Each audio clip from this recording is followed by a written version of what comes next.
Caixa 2, campanha eleitoral, que assunto pesado, né, doutor Roberto Liviano? Pois é, Sérgio, esse é um assunto pesado, é um assunto importante, à medida que nós estamos entrando aí no semestre que se aproxima das eleições, especialmente porque nós tivemos recentemente, com a renúncia do ex-governador Geraldo Alckmin, que se afastou do exercício da função de governador para concorrer à presidência da República, tivemos aí a notícia relacionada a esta investigação que recai sobre ele, sobre essa questão do Caixa 2 eleitoral, né? E muita gente ficou incomodada com essa questão, porque que a Lava Jato não está acompanhando esta apuração, porque que isso foi para a Justiça Eleitoral. Mas, na verdade, em relação à ex-presidente Dilma, ocorreu exatamente a mesma coisa, que é a interpretação do Supremo, né, especialmente da segunda turma do Supremo, no sentido de que, quando há uma violação de natureza eleitoral, essa questão de Caixa 2, a competência é da Justiça Eleitoral. Por isso que foi mandada a investigação para lá, né? Mas esse fato ocorrido em relação ao ex-governador Geraldo Alckmin, ele é importante para que nós possamos reavivar esta discussão, né? Isso ficou bastante em evidência naquela jornada referente às 10 medidas contra a corrupção. Eu diria, Sérgio, que das 10 medidas, talvez essa fosse a mais importante, ou com certeza uma das mais importantes, a medida referente à criminalização do Caixa 2 eleitoral, né? Porque hoje, no nosso sistema, nós temos no artigo 350 do Código Eleitoral a possibilidade de punir a conduta daquele responsável por declarar as contribuições de campanha recebidas, tá? Mas se você examina meticulosamente a lei, é difícil você responsabilizar alguém além daquele próprio responsável por fazer esses lançamentos, essas declarações, ou seja, aquele responsável pelas contas da campanha, né? É difícil você chegar ao candidato.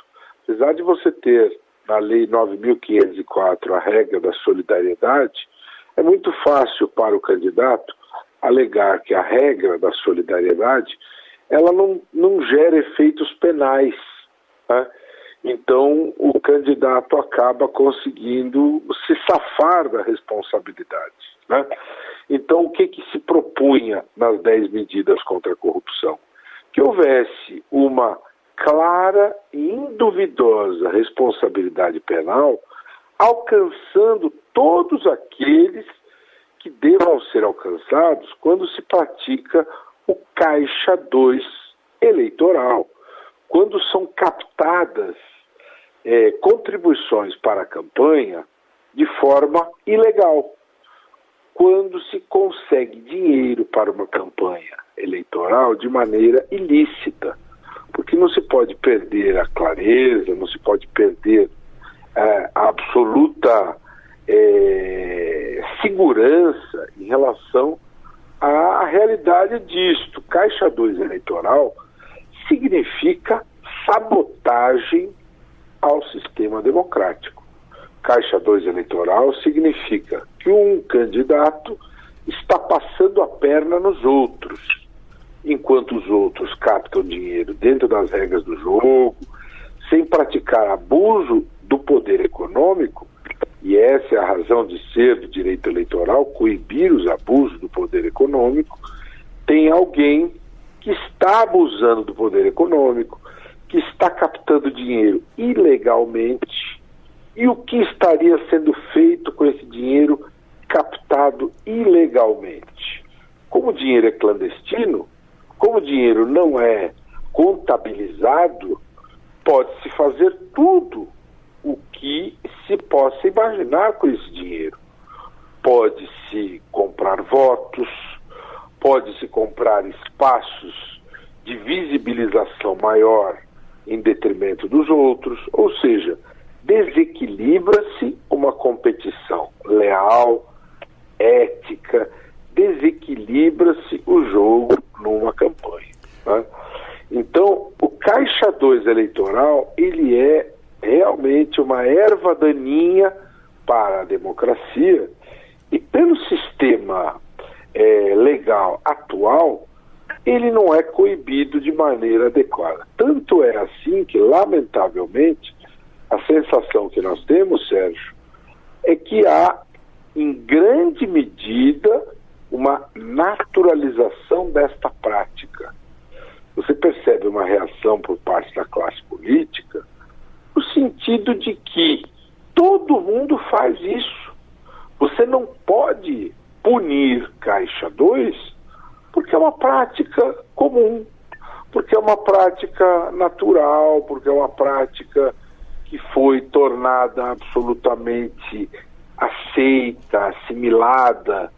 E amanhã as pessoas começam a matar umas às outras.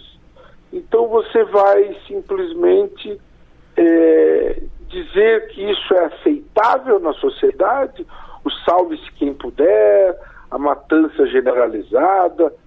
É óbvio que porque alguns transgridem a lei, isso não torna a situação de transgressão aceitável. Isso é óbvio que não, né?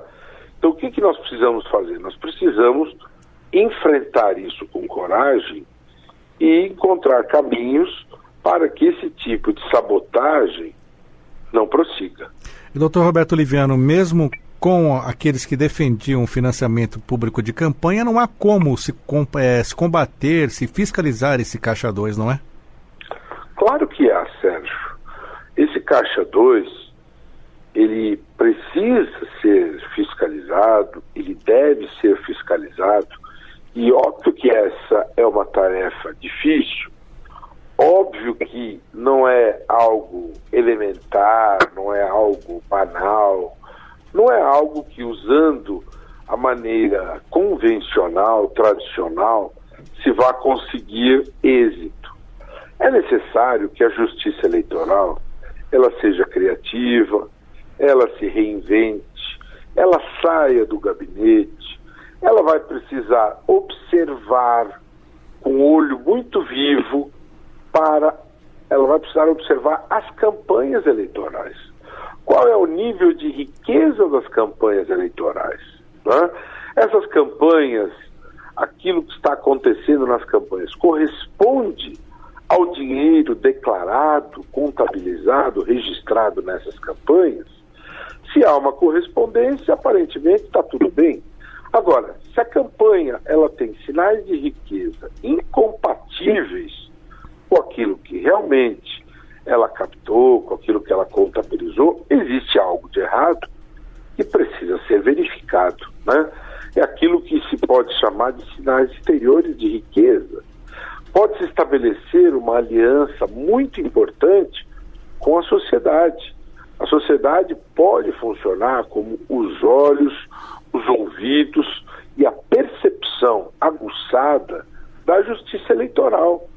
Eu acho que nós precisamos estreitar este elo, este vínculo da sociedade com a justiça eleitoral.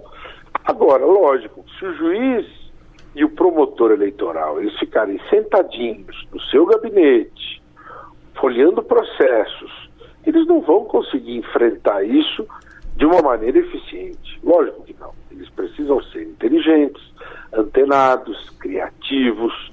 Eles precisam olhar aquilo que se passa nas ruas, eles precisam interagir com a sociedade, observar as campanhas, ter realmente uma sensibilidade muito apurada para poder detectar estas ilegalidades. É necessário que que haja esta criatividade, que haja uma reinvenção criativa para que se possa cumprir essa missão, que não é fácil, é complexa, mas que é absolutamente realizável, a meu ver.